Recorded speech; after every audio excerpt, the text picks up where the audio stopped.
뭐 하실 말씀 있습니까? 예, 꼭 드려야 될 말씀이 있어서 네, 짧게 한 말씀 하세요. 그러면. 예, 이 자리는 검사 박상용의 탄핵 심판을 위한 자리입니다.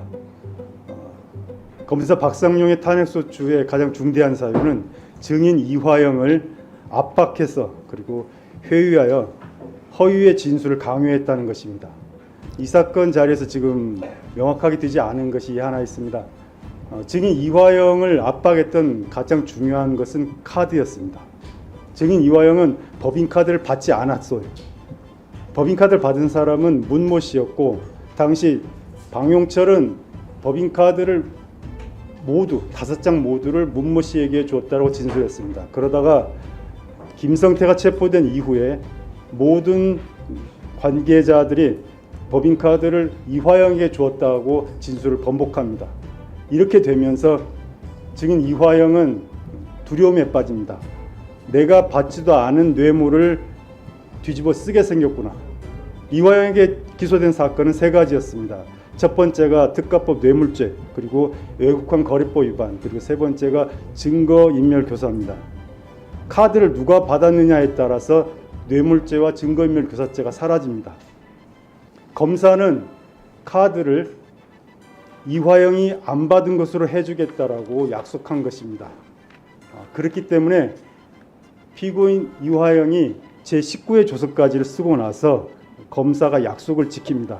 7월 2일에 김성태가 법정에 나와서 갑자기 카드를 받은 사람이 누구인가 헷갈린다고 말합니다. 절대 헷갈릴 수 없는 사실입니다.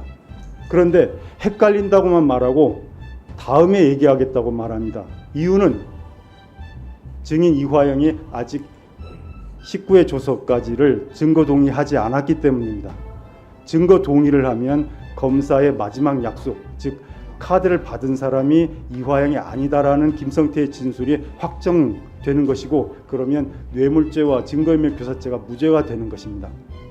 그런데 그 사이에 증인 이화영이 증거 동의를 하지 않게 됩니다. 증인 이화영은 이 자리에서 허위 진술을 했다라고 말하고 있습니다. 만약 허위 진술을 하지 않은 것이면 검사 박상용에 대한 탄핵이 성립될 수 없습니다. 증인 이화영은 2가지의 함정을 파놨습니다. 첫 번째는 19회 조서 제4페이지에 있는 것입니다. 쌍방울의 방북비용 대납 사실에 대해서 2019년 7월 29일 10시 경기도청에서 보고했다라는 진술이 거짓입니다. 왜냐하면 바로 그 시각에 이재명 도지사는 국회의원 회관에서 연설을 하고 있었기 때문입니다. 두 번째 함정은 방북비용의 내용에 관한 것입니다. 19회 조서 5페이지에 보면 북한이 의전비용으로서 방북비용을 요구하고 있습니다 라고 증인 이화영이 진술을 합니다. 그런데 이 말 자체가 이 문장 자체가 성립할 수 없습니다. 왜냐하면 의전비용은 따로 처리 기준이 존재하기 때문입니다.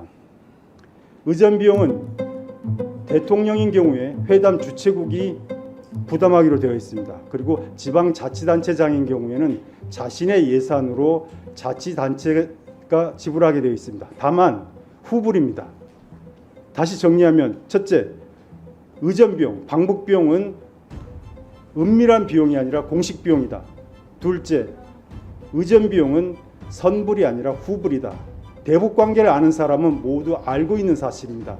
그런데 검사들은 이걸 몰랐습니다. 그래서 의전비용으로서 방북비용을 요구하고 있다라는 문장을 조서에 남기게 요구했고, 증인 이화영은 이것이 틀린 문장인 것을 알면서도 그대로 진술했습니다. 다음에 진실을 밝히기 위해서입니다.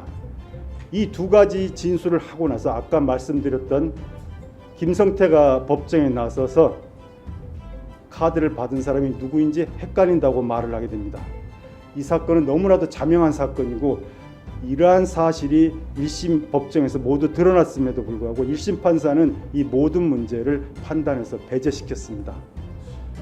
의원 여러분이 이러한 사실을 고려하셔서 탄핵 절차에서 반드시 살펴주시길 부탁드립니다. 네, 알겠습니다.